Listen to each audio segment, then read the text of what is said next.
Martes, ito todo pa natin ang good vibes sa mga paandar ng mga kapatid nating may matatabang utak.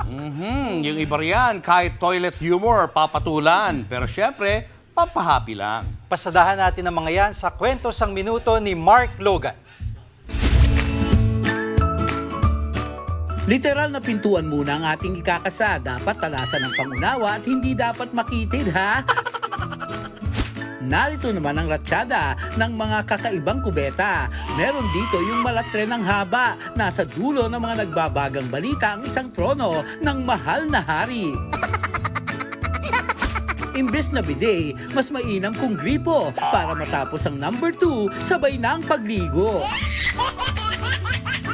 Dito sa CR na ito, walang kukulo ang dugo. Kung wiwiwi, 10 piso. Kung magi-internet naman, 1 oras ang limit dito.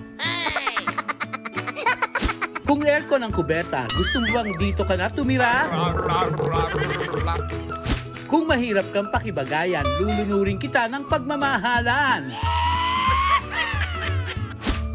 Aru, Diyos ko, paano ka namang gaganahang kumain kung ganito ang hugis ng lechon?